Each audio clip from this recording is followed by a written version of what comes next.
नमस्कार, मैं निशा ठाकुर और आप देख रहे हैं मेट्रो मुंबई। मुंबई की टॉप 10 बुलेटिन में आपका स्वागत है। तो आइए एक नजर डालते हैं मुंबई की 10 बड़ी खबरों पर। दिल्ली के बाद अब मुंबई एटीएस ने भी बड़ी कार्रवाई की है। मुंबई से एक और संदिग्ध आतंकवादी को गिरफ्तार कर लिया गया है।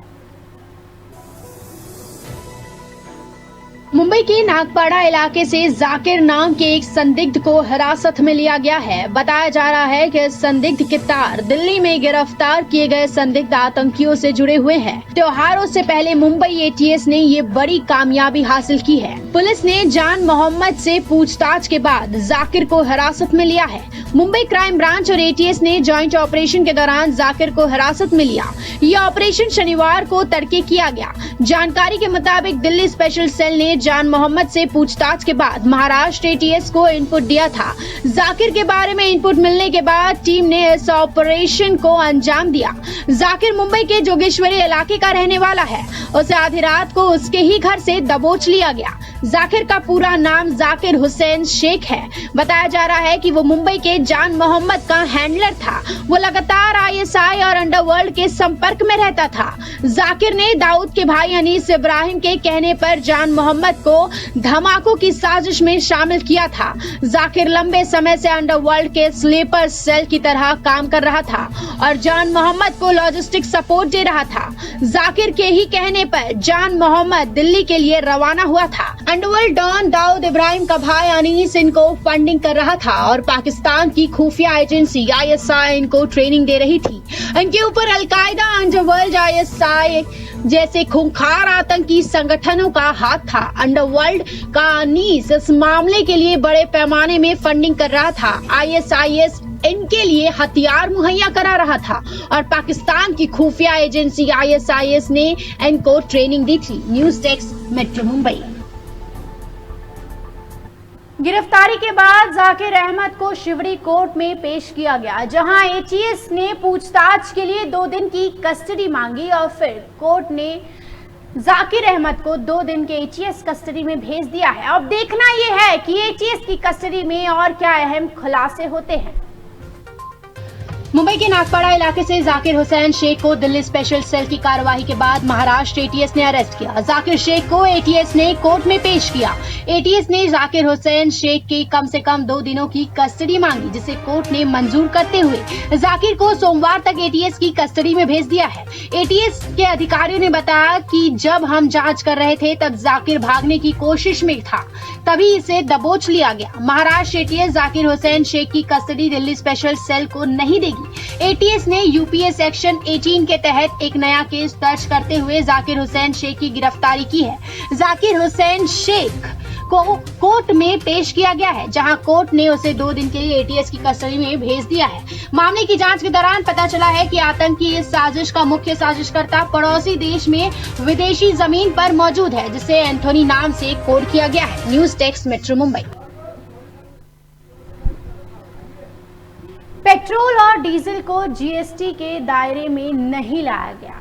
बैठक में वित्त मंत्री, महाराष्ट्र के वित्त मंत्री ने अजीत पवार ने पेट्रोल और डीजल को जीएसटी के दायरे में लाने का विरोध किया।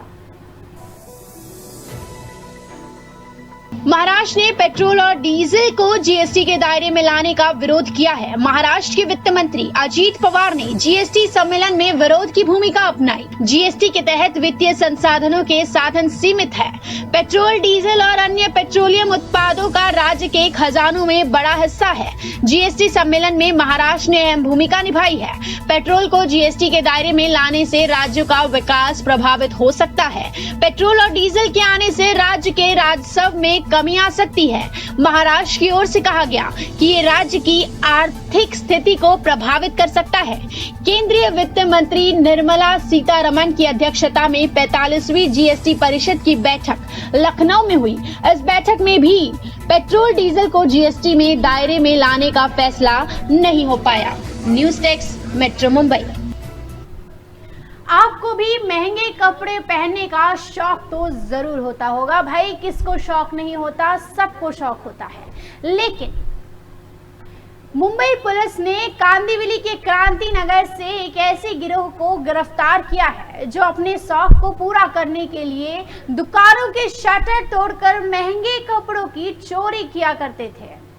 हमारे समाज में चोरी को अपराध माना जाता है, जिसके लिए हमारे संविधान और कानून के तहत सजा भी तय की गई है। लेकिन चोर भी कई कारणों से चोरी करते हैं, कोई मजबूरी में तो कोई आसानी से पैसे कमाने के लिए। लेकिन आज हम आपको मुंबई के कांदिवली पूर्व स्थित क्रांति नगर के एक ऐसे 3 चोर के बारे में बताने जा रहे हैं जो अपने महंगे कपड़े के शौक को पूरा करने के लिए चोरी किया करते थे। जी हाँ, अब ये तीनों चोर पुलिस के हत्थे चढ़ चुके हैं। दरअसल 14 सितंबर की रात 2:30 बजे इन तीनों चोरों ने कांदिवली वेस्ट स्थित एक कपड़े की दुकान की शटर तोड़ी और चोरी की वारदात को अंजाम दिया।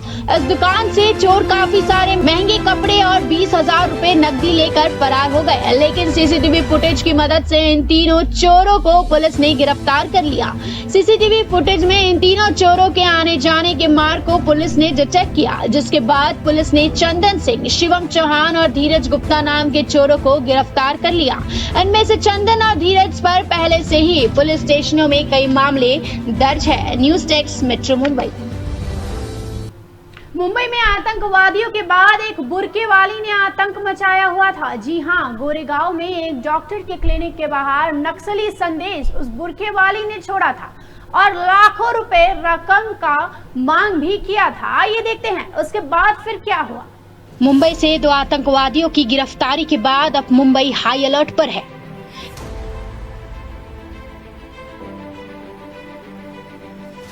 ऐसे में एक बुर्के वाली ने गोरेगांव के डॉक्टर के क्लिनिक में एक सील बंद लिफाफा पहुंचाया। जब लिफाफा खुला तो डॉक्टर पूरा सदमे में आ गया। मामले की गंभीरता को देखते हुए इस केस में मुंबई क्राइम ब्रांच की एंट्री हुई। वनराय पुलिस स्टेशन के एरिया में एक डॉक्टर को लेटर द्वारा धमकी दी गई थी, जिसमें 50 लाख रुपए की फिरौती की मांग उनसे की गई थी और लेटर में ये भी लिखा था कि अगर ये मांग पूरी न की जाए तो उनका बेटा और उनके परिवार के सदस्यों की हत्या की जाएगी। मुंबई क्राइम ब्रांच के पास कोई क्लू नहीं था, सिर्फ लाल सलाम संगठन के नाम से धमकी दी थी। क्राइम ब्रांच ने तमाम सीसीटीवी विजुअल्स खंगाले। विरार, नवी मुंबई, पालघर, गोरेगांव और मलाड में छानबीन की। आखिर 36 घंटे में ही क्राइम ब्रांच को कामयाबी मिल गई। क्राइम ब्रांच का यूनिट 2 और अदर यूनिट्स को एक्टिवेट किया गया और इन्वेस्टिगेशन के तहत 3 एक्यूज को अरेस्ट करने में सफलता मिली है और इस ऑफेंस का फर्दर इन्वेस्टिगेशन जारी है। महज 36 घंटे में घनसोली, स्काटर कॉलोनी और विरार से आरोपियों की गिरफ्तारी क्राइम ब्रांच के लिए बेहद राहत की बात है। वहीं 2 आरोपियों के साथ 21 साल की युवती की गिरफ्तारी ने सबको हैरान कर दिया है। दत्ता प्रसाद के साथ हितेंद्र पवार और निशा ठाकुर, मेट्रो मुंबई। मुंबई में अपराधों का ग्राफ लगातार बढ़ता ही जा रहा है। अभी उल्लासनगर से एक चौंका देने वाली घटना सामने आई है, जहां एक व्यक्ति की दिन दहाड़े गिरोह मिलकर हत्या कर देता है और लोग वहां महज खड़े होकर तमाशा देखते रहते हैं।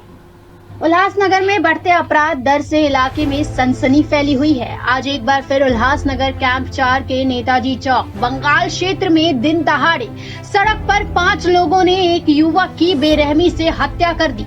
दिल दहला देने वाली घटना उल्लासनगर के कैंप में दोपहर करीब 1 बजे हुई।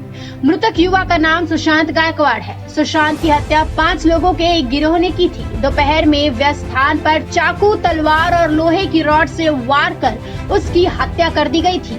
हत्या का वीडियो मोबाइल फोन पर बना लिया गया और हड़कंप मच गया, लेकिन किसी ने भी उसकी जान बचाने की कोशिश नहीं की। इसी बीच हत्यारों को पुलिस ने गिरफ्तार कर लिया। आरोपियों के खिलाफ विभिन्न थानों में मामला दर्ज किया जा चुका है। News desk metro Mumbai. आतंकवादी इस बार मुंबई में नए तरीके के आतंकी हमले की साजिश कर रहे हैं। जहरीली गैस से मुंबई को दहलाना चाहते हैं। मुंबई देश का इकलौता महानगर जिसने सबसे ज्यादा आतंकी हमले झेले। मुंबई कभी आरडीएक्स से दिल्ली, कभी देश की आर्थिक राजधानी को खामोश करने के लिए सीधे बॉम्बे स्टॉक एक्सचेंज पर ब्लास्ट कराया गया। मुंबई की उड़ान को रोकने के लिए एयर इंडिया बिल्डिंग को ब्लास्ट से दहलाया। कभी जवेरी बाजार में ब्लास्ट, कभी मुंबई में वीटी होटल ताज नरीमन हाउस को आतंकियों ने दहलाया। कभी लोकल ट्रेन में सिलसिलेवार बम ब्लास्ट। बार बार हर बार मुंबई को दहलाया गया। मुंबईकरों को डराने की नापाक कोशिश की गई। मुंबई एक बार फिर से आतंकवादियों के निशाने पर है। मुंबई को दहलाने के लिए इस बार लोकल में जहरीली गैस में ब्लास्ट करने की साजिश का खुलासा हुआ है। खतरा तब और बढ़ जाता है जब दिल्ली पुलिस मुंबई से 2 आतंकवादियों को गिरफ्तार करती है। गणेश विसर्जन के दौरान भीड़ भाड़ वाली जगहों और मुंबई लोकल में जहरीली गैस का ब्लास्ट का अंदेशा है। ऐसा अंदेशे को देखते हुए तमाम रेलवे स्टेशनों की सुरक्षा पुख्ता कर दी गई है। रेलवे स्टेशनों पर आरपीएफ और जीआरपी के जवान पूरी मुस्तैदी से तैनात है। डॉग स्क्वाड के जरिए हर शख्स की सख्ती से जांच की जा रही है। News desk metro Mumbai. कल अनंत चतुर्थी है। हर साल अनंत चतुर्थी के दिन हजारों की भीड़ जमा होती है, लेकिन इस बार कोरोना के मद्देनजर किशोरी पेडनेकर, जो कि मुंबई की मेयर है, उन्होंने लोगों से भीड़ कम करने की अपील की है। साथ ही कृत्रिम तालाब में ही गणपति को विसर्जन करने को भी कहा है। कल अनंत चतुर्थी है। आमतौर पर काफी धूमधाम से लोग अपने बप्पा को विदा करते हैं, लेकिन पिछले साल की तरह इस साल भी सब कुछ फीका है। लोग मायूस हैं। मुंबई नगर निगम ने लोगों से अपील की है कि कोरोना नियमों का उल्लंघन न करें। मेयर किशोरी पेडनेकर ने कहा कि होने वाली अनंत चतुर्थी को लेकर बीएमसी की पूरी तैयारी है। मुंबई नगर निगम ने बड़ी संख्या में कृत्रिम झीलों का निर्माण किया है। सार्वजनिक पंडालों के गणपति के लिए अलग से कृत्रिम तालाब बनाए गए हैं। लोगों से अनुरोध है कि वे समुद्र तट पर गणपति को विसर्जित करने की जिद न करें। मुंबई नगर निगम द्वारा तैयार की गई कृत्रिम झील में ही गणपति विसर्जित करें। साथ ही मेयर किशोरी पेडनेकर ने कहा कि राज्य सरकार द्वारा दिए गए सभी कोरोना नियमों का पालन करना अनिवार्य है। News desk metro Mumbai. Corona के मद्देनजर बीएमसी का नया दिशा निर्देश सामने आया है। बीएमसी ने अब लोगों से ये आदेश लोगों को दिया है कि कोकण से गणेश उत्सव के बाद मुंबई आने वालों के लिए आरटीपीसीआर की नेगेटिव रिपोर्ट अपने साथ लाना अनिवार्य है। मुंबई में कोरोना के मामले एक बार फिर से लगातार बढ़ते जा रहे हैं और गणेश उत्सव के बाद अंदेशा लगाए जा रहे हैं कि मामले और भी तेजी से बढ़ेंगे। इसको लेकर अब अतिरिक्त आयुक्त सुरेश ककानी ने एक अहम फैसला लिया है। मुंबई में गणेश उत्सव के बाद आने वाले हर एक व्यक्ति को अपने साथ आरटीपीसीआर की नेगेटिव रिपोर्ट लानी होगी, नहीं तो मुंबई में एंट्री नहीं मिलेगी। कोरोना के मद्देनजर ये फैसला लिया गया है। साथ ही सुरेश ककानी ने ये भी कहा कि अगले 15 दिन कोरोना के मद्देनजर मुंबई के लिए काफी भारी हो सकते हैं, इसीलिए कोरोना प्रोटोकॉल का पालन करना और अनंत चतुर्थी के दिन नियमों का पालन करना बेहद अनिवार्य है। News desk metro Mumbai. गरीबों के मसीहा कहे जाने वाले सोनू सूद अभी मुश्किलों से घिरे हुए हैं, लेकिन अभी भी फरियादों के उनके घर के बाहर लाइन लगी हुई है। लेकिन सोनू सूद इनकम टैक्स की कार्यवाही में व्यस्त होने के कारण लोग उनके घर से निराश लौट रहे हैं। एक तरफ तो जहां सोनू सूद की मुश्किलें बढ़ी हुई है और अभिनेता सोनू सूद के घर पर इनकम टैक्स के अधिकारी पिछले 4 दिनों से छापेमारी कर रहे हैं, तो वहीं दूसरी तरफ सोनू सूद से मदद की गुहार लगाई जा रही है। पर प्रांतीय सोनू सूद के घर के बाहर इकट्ठा हुए हैं। उत्तर प्रदेश के कानपुर से आए सत्यम शर्मा आज अपनी आंखों के इलाज के लिए सोनू सूद से मिलने आए हैं, लेकिन इनकम टैक्स की छापेमारी की वजह से सोनू सूद किसी से मिल ही नहीं पा रहे हैं। सर, मेरी आंखों का इलाज होना है सर। मैं बहुत गरीब फैमिली से हूँ सर। मेरे पास इतना पैसा नहीं है कि मैं अपनी आंखों का इलाज करा सकूँ। मेरे मम्मी पापा दिन रात काम करते हैं और बड़ी मुश्किल से गुजारा हो रहा है। इतना हम लोग सक्षम नहीं है सर। एक उम्मीद लेके हम लोग यहाँ पे इतनी दूर आ गए हैं सर। जब से सोनू सूद लोगों की मदद कर रहे हैं, तब से सोनू सूद के घर के बाहर कोई न कोई फरियादी पहुँच ही जाता है। अब देखना ये होगा कि आस लगाए आए इनका क्या सोनू सूद मदद कर पाते हैं या नहीं। News desk metro Mumbai. तो ये थी मुंबई की 10 बड़ी खबरें। रोज रात 10 बजे मेरे साथ देखिए मुंबई की टॉप 10 बुलेटिन सिर्फ मेट्रो मुंबई पर।